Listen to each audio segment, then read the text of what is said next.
Dans la banlieue nord de Beijing, des scientifiques travaillent sur la prochaine génération d'infrastructures sans fil au 6G Open Lab de China Mobile. La 6G ira au-delà de la communication. Cela signifie qu'elle intégrera la communication en même temps que l'informatique, la mégadonnée, l'IA et la sécurité. Pour permettre ces nouvelles capacités, il faut repenser le réseau et mettre en place de nouveaux types de stations de base. Voici notre prototype de station de base 6G. Il convertit les données que nous voulons transmettre en signaux de radiofréquence. Nous appelons cet appareil l'AAU, à savoir l'unité d'antenne active. Par rapport aux stations de base 5G, ces appareils transmettent des données à des fréquences plus élevées avec une bande passante plus large, ce qui rend des vitesses encore plus rapides. Les prototypes de stations de base 6G sont déjà testés dans le parc. Ils communiquent avec ce robot à conduite autonome, simulant ainsi la façon dont les téléphones portables interagiront avec les stations 6G à l'avenir. Vous voyez ces 8 antennes.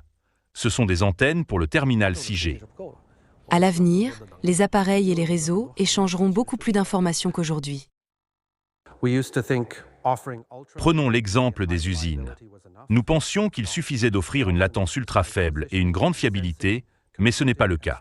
Elles ont également besoin d'un positionnement et d'une détection précise, de capacité de calcul et de stockage, ainsi que de capacité d'IA. Nous espérons même intégrer l'ensemble de leurs systèmes informatiques dans le réseau. La 5G, en raison des limites de sa conception et de ses capacités, ne peut pas répondre pleinement à ces exigences. C'est pourquoi nous espérons que la 6G pourra résoudre ces problèmes une fois pour toutes. Pour aider les entreprises de la chaîne d'approvisionnement, l'équipe a intégré à sa station de base une carte qui permet à d'autres entreprises de se brancher et de tester leur technologie dans un environnement 6G.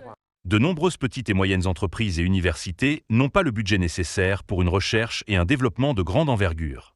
Grâce à cette installation, nous pouvons les aider à tout intégrer pour les tests.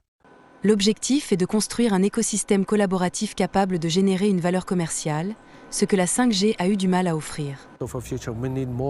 Nous avons besoin de plus d'amis pour nous rejoindre. Nous pouvons travailler ensemble pour faire avancer les choses. Nous espérons que d'ici l'année 2030, nous disposerons d'un écosystème mature.